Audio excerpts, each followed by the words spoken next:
ఆయన కళ్యాణం అనుకున్నాక ఆగిన దాఖలాలు చరిత్రలోనే లేవు. ఈ కళ్యాణం తప్పక జరుగుతుంది. ఆ జంటను రామయ్యే చూపిస్తాడు. నమ్మకం ఉంచి వేచి చూడండి.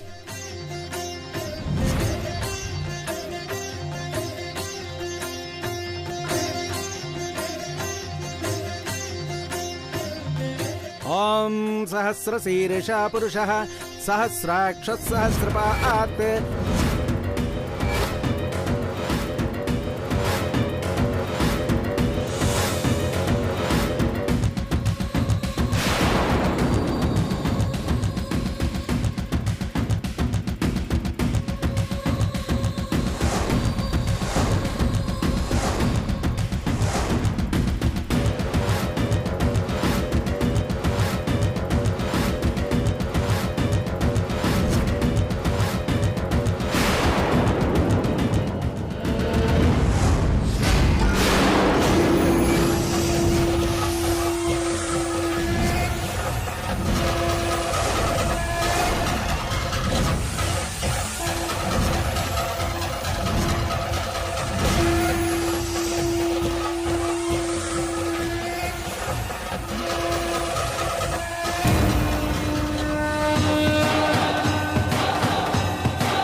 చెప్పానుగా, ఆయన నిర్ణయించిన జంట వచ్చేశారు. ఈ ఏడు కళ్యాణం జరిపించే జంట అభి సౌందర్య. అద్భుతమైన పేర్లు. పేర్లలోనే ఏదో తెలియని శక్తి ఉంది. అభి సౌందర్య జంట ఇక్కడికి రావాలి.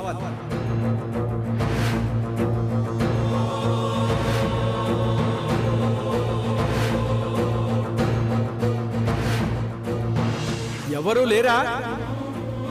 మరి ఈ పేర్లు ఎలా వచ్చాయి? ఎవరు రాశారు? ఎవరు లేరా?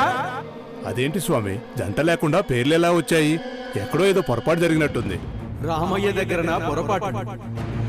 ఆ తండ్రి వీరిని ఏదో ధర్మకార్యం చేయించడానికే ఎంచుకున్నాడు.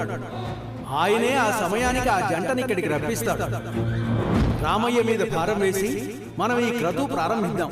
అంతేనంటారా? ఈ సంవత్సరం స్వామివారి కళ్యాణం జరిపించేది, వధూవరులుగా మారి కళ్యాణం ఆడేది వీళ్లే. ఈ అభి సౌందర్యాల తలరాతని ఎవరూ మార్చలేరు. ఇది దైవ నిర్ణయం. ఇక్కడ లేని వాళ్లతో కళ్యాణం అంటే? అయ్యా ధర్మకర్త గారు, ఆ స్వామి రప్పించుకుంటాడు. అనుమానాలు వదిలేసి జరగవలసింది చూద్దాం. మీ మాటను కాదని మేమేమీ చేయలేం. మీ మాట అంటే ఆ స్వామి నిర్ణయంలా భావిస్తాం. ఈ ఏడాది కళ్యాణం జరుపుకుంటున్నట్టు బోర్డుపై వాళ్ళ పేర్లు రాయిస్తాను. అలాగే. శ్రీరాముల వారికి నమస్కారం చేస్తూ జై బలో శ్రీరామచంద్రమూర్తికి జై.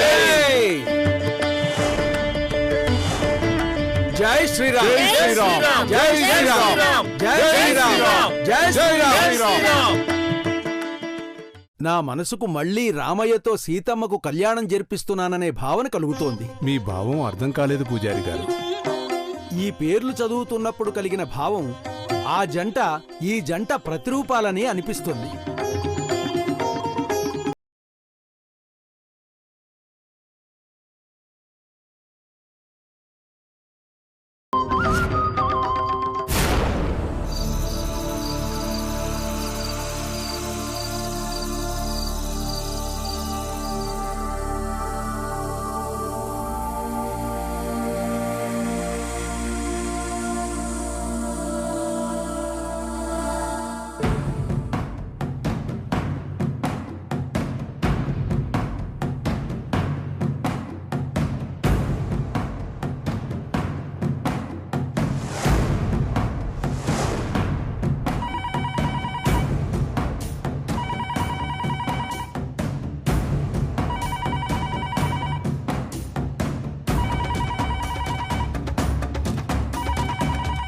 క్రేష్,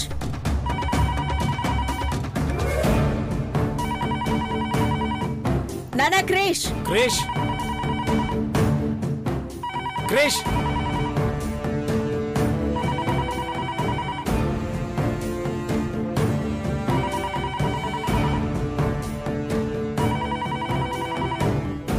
హలో హలో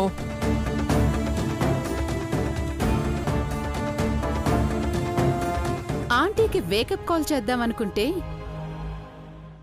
పికప్ చేసేవాళ్లే కరువైపోయారా ఇంట్లో.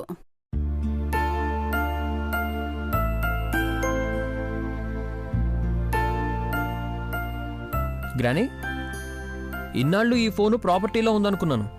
పనిచేస్తుందన్నమాట. అయినా మొబైల్స్ అన్నీ ఎయిర్లైన్లో ఎగురుతుంటే ల్యాండ్లైన్ పట్టుకునేది ఎవరై ఉంటారు? ఎవరో గాని చాలా క్లెవర్ అయి ఉంటారు. ల్యాండ్లైన్కి ఫోన్ చేయాలంటే క్లెవర్ అయి ఉండాలా గ్రానీ? అది కాదు క్రిష్.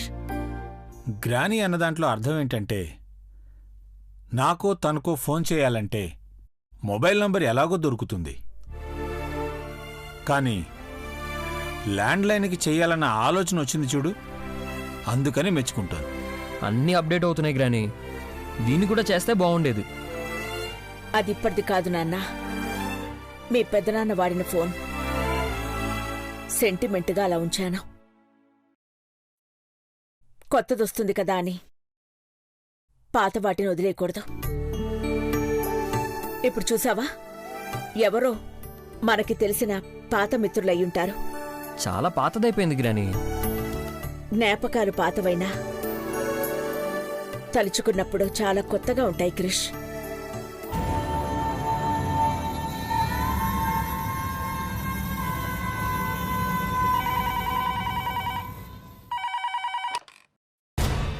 హలో, నేను ఘట్టమనే అఖిలాండేశ్వరిని మాట్లాడుతున్నాను. మీరెవరు? ఆంటీ, నీలాంబరి.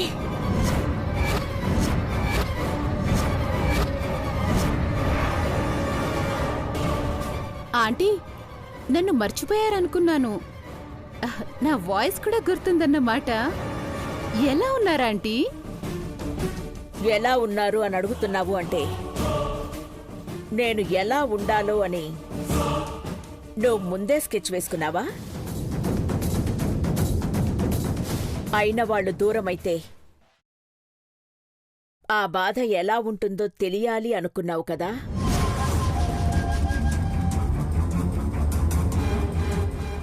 దేని గురించి మాట్లాడుతున్నారా ఆంటీ? గుర్తు రావట్లేదా, లేక గుర్తు చేయమంటావా? నేనేదో సరదాగా అంకుల్ మీరు దూరంగా ఉంటున్నారు కదా అనే విషయంలో అలా అన్నానే తప్ప మీరనుకున్నట్టుగా ఇంకొకటి కాదా ఆంటీ? ఎలా ఉన్నారో తెలుసుకుందామని ఫోన్ చేస్తే నాపై ఇంత పెద్ద నింద మోపుతారనుకోలేదా ఆంటీ? నీలాంబరి, నీ నీడ కూడా ఈ ఇంటి గురించి, ఈ ఇంట్లో మనుషుల గురించి ఏం కోరుకుంటుందో చెప్పగలను. లేదాంటీ, అన్ని రోజులు ఒకేలా ఉండవు. మీరు పొరపాటు పడుతున్నారు. ఆ ఇంటి కోడలుగానే కాకుండా మిగిలిపోయాను. ఇంకా నేనేం చేయగలను ఆంటీ? నా జీవితానికి ఏదో నలుగురితో మంచిది అని అనిపించుకోవాలనుకుంటున్నాను. ఇకపై ఎవరితోనూ శత్రుత్వం పెంచుకోవాలని అనుకోవడం లేదాంటీ? నువ్వనుకోవట్లేదు అంటేనే ఏదో అనుకుంటున్నావని అర్థం. నా ఇంట్లో కొత్త సమస్య పుట్టింది. పాత ఫోన్ మోగింది. ఇది చాలదా ఏం జరుగుతుందో తెలుసుకోవడానికి? సమస్య పుట్టినప్పటి నుంచి ఎవరా ఎవరా అని సతమతమవుతూ ఉన్నాను, వెతుకుతూ ఉన్నాను.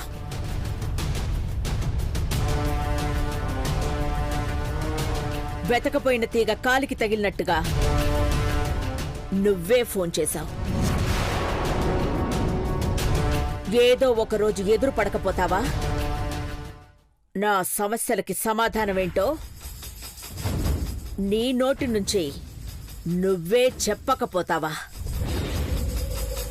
చూద్దాం. మీరు నన్ను ఇంకా శత్రువుగానే చూస్తున్నారా ఆంటీ? కానీ మిత్రురాలిగా మీ ముందుకు రావాలనుకుంటున్నానా ఆంటీ? రా, కలుద్దాం. కానీ ఆలోపు నువ్వు చేసిన తప్పులేవైనా ఉంటే సరిదిద్దుకునిరా.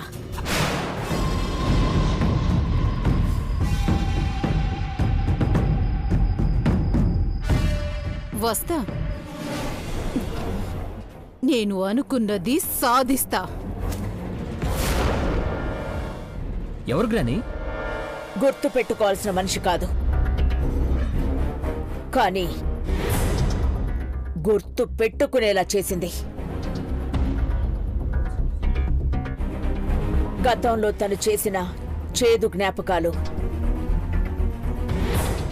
ఇంకా వెంటాడుతూనే ఉన్నాయి.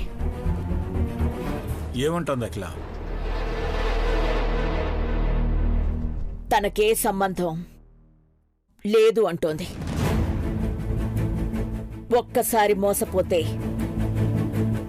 అది మన మంచితనం. రెండోసారి కూడా మోసం చెయ్యాలని చూస్తే జరిగేది కురుక్షేత్రమే.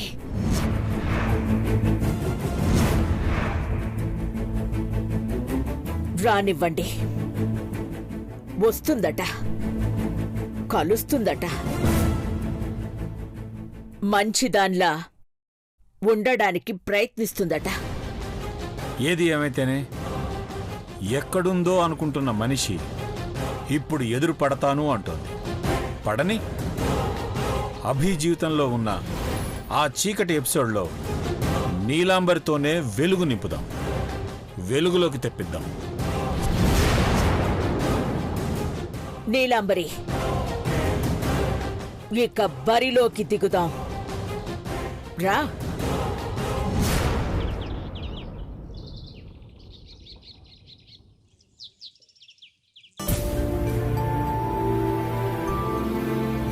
అమ్మా ఐశ్వర్య, చిన్నబాబు ఉన్నాడా? లేడంకల్, ఆఫీస్లేదో అర్జెంటు పనుందని వెళ్ళాడు. విజయన్న, కాఫీ ఇవ్వు, నేనిస్తాను. అయ్యో, నీకెందుకమ్మా శ్రమ, నేనిస్తానుగా. పర్లేదన్నా. మహితో ఏమైనా పనుందా అంకుల్? ఏం లేదమ్మా. ఆ ఆశ్రమానికి, అక్కడున్న పిల్లలకి అయ్యే ఖర్చులన్నీ శాశ్వతంగా మనమే మన కంపెనీ నుంచి డొనేట్ చేద్దాం అనుకుంటున్నాం. ఆ పిల్లలు ఇక సాయం కోసం ఎవరి గురించి ఎదురు చూడకుండా ఉండాలన్నదే అఖిల తాపత్రయం. అమ్మా, కాఫీ.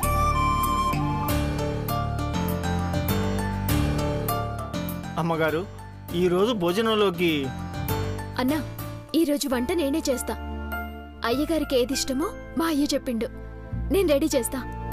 లేదమ్మా, ఈరోజు అభితో కలిసి భోజనం చేయాలి అనుకుంటున్నాం. అదే అనాథ శరణాలయానికి వెళ్ళాలనుకుంటున్నాం.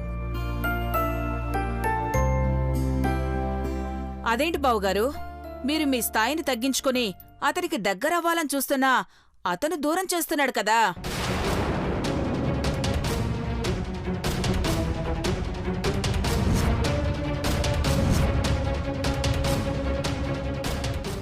వద్దయ్య గారు, మీరెక్కడికి వెళ్ళకండి. వెళ్తే అభి ఇంకా దూరం అవుతాడు. ఏంటమ్మా నువ్వనేది? మనం ఏదీ చేయకుండా ఉంటే ఎలా? ఎందుకు వెళ్ళకూడదంటున్నావు? నేను అభిని కలిసానయ్య గారు.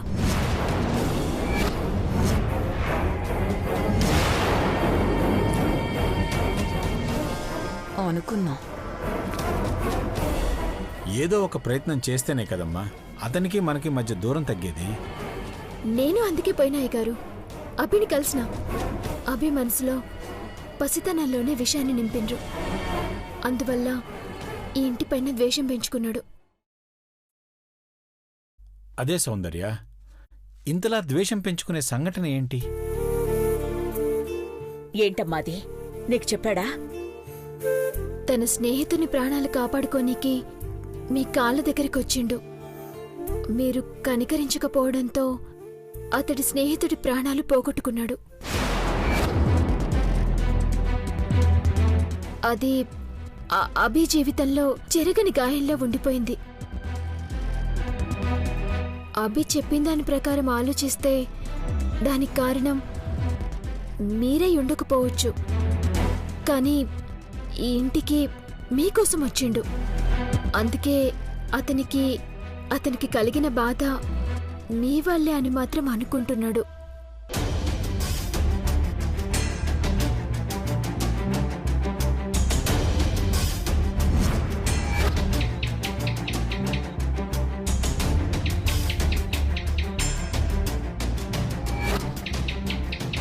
అదిగో బల్లి కూడా పలికింది. సౌందర్య చెప్పేది సత్యం. మనుషుల మాటకి దిక్కులేదు. బల్లులు పిల్లులు పలికితే సత్యం అట సత్యం. అవును, సత్యమే. మీ ఆలోచన మంచిదే ఆంటీ. కానీ దాన్ని ఆచరించమన్నప్పుడు మీతో కూడా ఉన్నవారు కల్పించుకున్నప్పుడే ప్రమాదం వస్తుంది. అంటే ఏంటి ఐశ్వర్య, నేనే ఇలా చేస్తున్నానా? గుమ్మడికాయల దొంగ ఎవరంటే భుజాలు తడుకున్నట్టు నువ్వెందుకు కంగారు పడుతున్నావు? నీ పేరు పెట్టేమనలేదు కదా.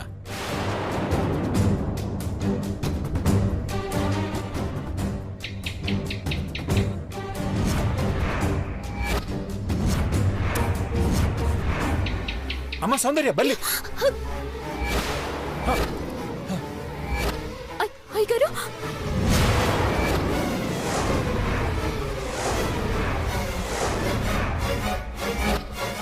అయ్యయ్యో, ఎంత పని చేశారు బావగారు. ప్రమాదం కొని తెచ్చుకున్నారు కదా. బల్లి నెత్తిన పట్టమంటే ఆయుక్షీణం.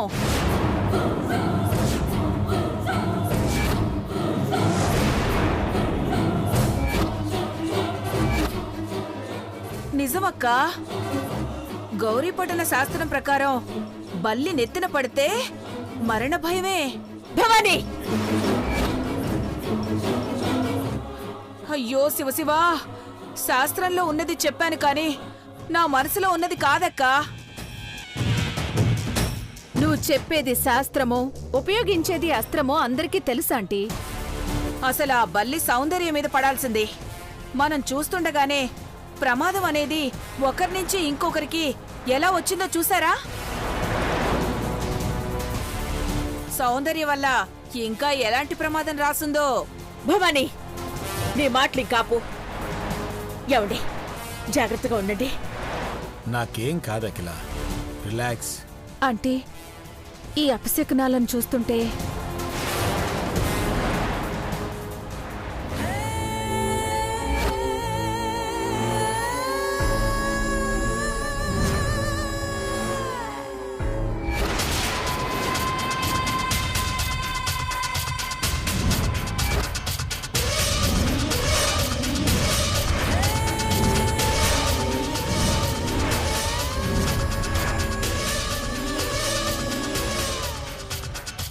ఏ విజయ్, ఏం చేస్తున్నారా మీరంతా? ఇంకోసారి ఈ ఇంట్లో బల్లులు, బల్లి పలుకులు వినిపించకూడదు, కనిపించకూడదు. అలాగే అమ్మా. అపశకునాలు సృష్టించడానికి నేనొచ్చాను కదా, ఇక వాటితో ఏం పని? ఆంటీ,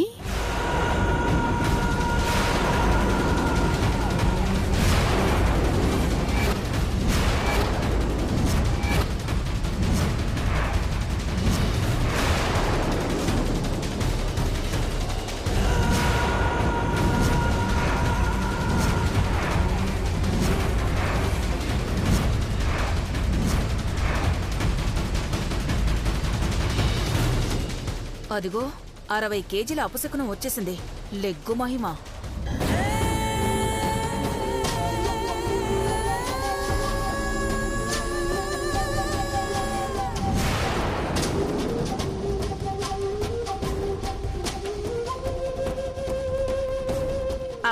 అపశకునం అనుకుంటున్నాం కదా, అదిగో వచ్చేసింది అపశకునం. ఇంకా ఎన్ని అనర్థాలు రానున్నాయో ఏమో.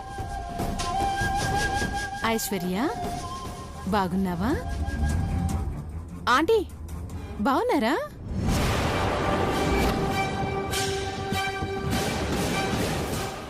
అవును, ఎందుకు అందరూ అలా చూస్తున్నారు? నేను నీలాంబరిని.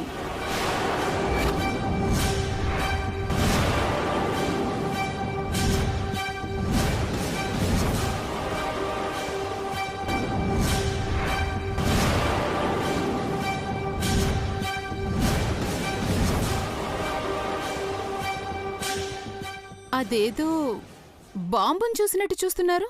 నువ్వు ఆ బాంబు కంటే డేంజర్ కదా.